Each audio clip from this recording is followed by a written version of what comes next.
வணக்கம் நண்பர்களே, இது தமிழ் நண்பன் சர்க்கர் சேனல். இப்போ நான் பார்க்க போகிறது மெட்ராஸ் ஹைகோர்ட் சம்மந்தமான தகவல் தான். ஸோ ஃபஸ்ட்டு வந்து பார்த்தீங்க அப்படின்னா, மெட்ராஸ் ஹைகோர்ட்டில் டிரைவருக்கான இன்டர்வியூ அப்படின்றது இன்றைக்கி நடந்தது. ஸோ அதற்கான ரிசல்ட் வந்து பார்த்தீங்க அப்படின்னா, நாளைய தினம் வெளியாகிறதுக்கான வாய்ப்பு அப்படின்றது இருக்குது. ஸோ நாளைக்கு உங்களுக்கு மார்னிங் ரிசல்ட் வெளியாகும். அப்படி இல்லைன்னா நாளைக்கு ஈவினிங்குள்ளே வந்து ரிசல்ட் கொடுத்துருவாங்க. அப்படி அதுக்கு மேலே டிலே ஆகுது அப்படின்னா மண்டே. ஸோ இதுக்கு மேலே வந்து டிலே ஆகிறதுக்கான வாய்ப்பு அப்படின்றது இருக்காது. ஏன்னா என்ன ரீசன் அப்படின்னு பார்த்தீங்கன்னா, ஃபஸ்ட்டு வந்து இதுக்கு வேக்கண்ட்க்கு கண்டிப்பாக ஆள் எடுத்து ஆகணும். கிட்டத்தட்ட 1 வருஷம் ஆகிடுச்சு. அடுத்து ஜனவரி வந்துச்சு அப்படின்னா நோட்டிஃபிகேஷன் கொடுத்து 1 வருஷம் அப்படின்ற மாதிரி தான் இருக்கும். ஸோ அதனால் மேக்ஸிமம் முடிஞ்ச வரைக்கும் இந்த மந்த்லி, அதாவது இன்றைக்கி நாளைக்குள்ளே வந்து முடிச்சிருவாங்க. மேக்ஸிமம் 2 நாளில் ரிசல்ட்டே வந்துடும். நீங்கள் ஜாயினிங் அப்படின்றத அடுத்தடுத்த ப்ரொசீஜர் அப்படின்றது பார்த்துக்கலாம். ஸோ இதில் வந்து இந்த டிரைவர் போஸ்டிங்கில் என்ன மாதிரியான கேள்விகள் கேட்டாங்க, இன்டர்வியூக்கு எப்படி அப்படின்றத வந்து நிறைய பேர் வந்து கமெண்ட் செக்ஷன்லேயும் கேட்டிருந்தீங்க.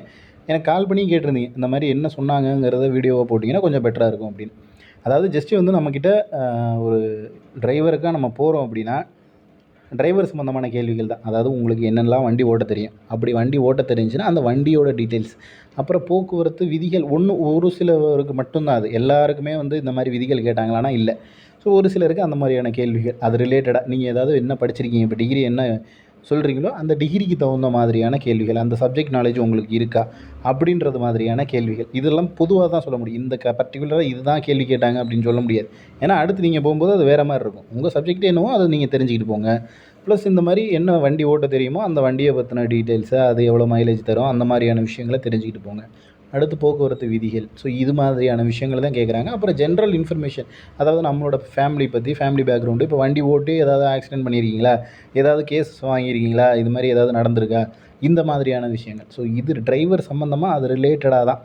எதுக்காக அதெல்லாம் கேட்குறாங்க அப்படின்னா, நீங்கள் அதாவது இதுக்கு முன்னாடி இப்போ டிஎன்பிஎஸ்சி படிக்கிறீங்களா, வேறு எக்ஸாம் ப்ரிப்பேர் பண்ணுறீங்களா அப்படின்ற மாதிரி. இப்போ இன்டர்வியூவில் நம்மளுக்கு இந்த கேள்வியெல்லாம் கேட்குறதுக்கான காரணம் என்ன அப்படின்னா, இந்த பையன் இந்த வேலையில் இருப்பானா, இல்லை வேறு வேலைக்கு போயிடுவானா, அது ஒரு விஷயம். இந்த வேலையை ஒப்படைச்சா அவன் வந்து கரெக்டாக பார்ப்பானா, பார்க்க மாட்டானா அப்படிங்கிறது ஒரு விஷயம். இப்போ நான் டிரைவராக இருக்கேன், ட்ரங்க் அண்ட் டிரைவில் கேஸ் வாங்கியிருக்கேன், இப்போ இதாகிடுக்கு அப்படின்னா, அப்போ நீ குடிப்ப அப்படிங்கிறது அவங்களுக்கு தெரிய வரும். ஸோ இவன் வந்து செட் ஆக மாட்டான் அப்படிங்கிறது தெரிய வரும்.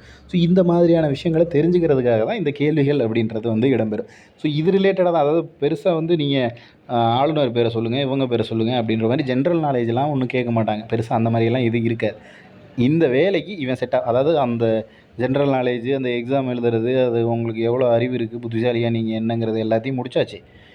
நீங்கள் ஃபைனலாக இந்த வேலையில் இருப்பீங்களா, இருக்க மாட்டீங்களா, அதுதான் அவங்க வந்து அங்கே பார்க்க போகிறாங்க. ஸோ அதனால் ஜென்ரலான கேள்விகள் கேட்பாங்க. அப்புறம் இந்த ஃபீல்டு சம்மந்தமாக நாலேஜ் இருக்கா, அதாவது டிரைவர்னால் இப்போ டிரைவர் சம்மந்தமாக ஏதாவது நாலேஜ் இருக்கா, ஏதாவது கொஞ்சமாவது வண்டியை பற்றி உங்களுக்கு தெரிஞ்சிருக்கா அப்படிங்கிறது. ஏதோ என்ன சொல்கிறது, ஏதோ படிச்சிருக்கோம், டிரைவிங்னு போஸ்டிங் வந்துச்சு, லைசன்ஸ் இருக்குது, நானும் அப்ளை பண்ணிட்டேன், பட் வண்டியை பார்த்ததில்ல, ஓட்டுனதில்லை அப்படின்ற மாதிரியான நபர்களை எடுக்க மாட்டாங்க. ஸோ அந்த மாதிரியான நபர்களாக நீங்கள், இல்லை வண்டி ஓட்ட தெரிஞ்ச நபர்களான்னு தெரிஞ்சுக்கிறதுக்கான கேள்விகள் இதில் டோட்டலாக வந்துடும். ஏன்னா வண்டியை பற்றி ஒரு 4 கேள்வி கேட்டாங்கன்னா கண்டிப்பாக நல்லா படிச்சுக்கிட்டே இருக்கவங்க, டிரைவிங் ஃபீல்டுலேயே இல்லாதவங்களுக்கு அந்த கேள்விக்கு எந்த ஆன்சரும் தெரியாது. ஸோ அதனால் ஃபுல் அண்ட் ஃபுல் டிரைவிங் சம்மந்தமான கேள்விகள், அது ரிலேட்டடான கேள்விகள் டோட்டலாக வந்து கேட்டுருவாங்க. இதுதான் வந்து அங்கே நடந்த ப்ரொசீஜர் அப்படின்றது. ஓகேங்களா? பட் இதற்கான ரிசல்ட்டு நாளை அல்லது மண்டே வந்து உங்களுக்கு ரிலீஸ் ஆகிடும். அதை தாண்டி வந்து டிலே ஆகிறதுக்கான வாய்ப்பு அப்படின்றது இல்லை அப்படிங்கிறதையும் தெரிஞ்சுங்க. செலக்ட் ஆக போகிற எல்லாருக்கும் வாழ்த்துக்கள். அடுத்தடுத்த அப்டேட்டில் அடுத்தடுத்த ரிசல்ட் அப்படின்றது வரும். நெக்ஸ்ட் அடுத்த வீடியோவில் பார்க்கலாம். தேங்க்யூ.